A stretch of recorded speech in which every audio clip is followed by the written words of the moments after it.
Ikawalong kabanata. Kung naging kapatid lamang sana kita, na pinasuso ng aking ina, hahalikan kita saan man tayo magkita, at hindi nila ako pag-iisipan ng masama. Dadalhin kita sa bahay ng aking ina, at doon ay tuturuan mo ako ng tungkol sa pag-ibig. Paiinumin kita ng mabangong alak, na mula sa katas ng aking mga pomegranata. Ulo ko'y nakaunan sa kaliwa mong bisi, at ang kanang kamay mo naman ay nakayakap sa akin.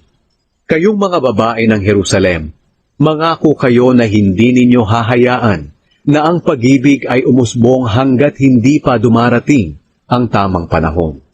Mga babae ng Jerusalem, sino kaya itong dumarating mula sa ilang na nakahilig sa kanyang minamahal? Babae, ginising ko ang iyong damdamin doon sa ilalim ng puno ng mansanas, kung saan ka isinilang. Iukit mo ang pangalan ko sa puso mo, para patunayan na ako lamang ang mahal mo, at ako lamang ang yayakapin ng mga bisig mo. Makapangyarihan ng pag-ibig gaya ng kamatayan, maging ang pagnanasa ay hindi mapipigilan. Ang pag-ibig ay parang lumiliyab at lumalagablab na apoy, kahit laksa-laksang tubig, hindi ito mapipigilan. Sino mang magtangkang bilhin ito kahit ng lahat niyang yaman, ay baka malagay lamang sa kahihiyan. Ang mga kapatid na lalaki ng babae. May kapatid kaming dalagita, at ang kanyang dibdib ay hindi pa nababakas. Anong gagawin namin sa araw na may manligaw na sa kanya? Birhen man siya o hindi, iingatan namin siya. Babae, ako'y birhen nga, at ang dibdib ko'y parang mga tore. Kaya nga ang aking mahal ay lubos na nasisiyahan sa akin. May ubasan si Solomon sa Baal Hamon, na kanyang pinauupahan sa mga magsasaka roon.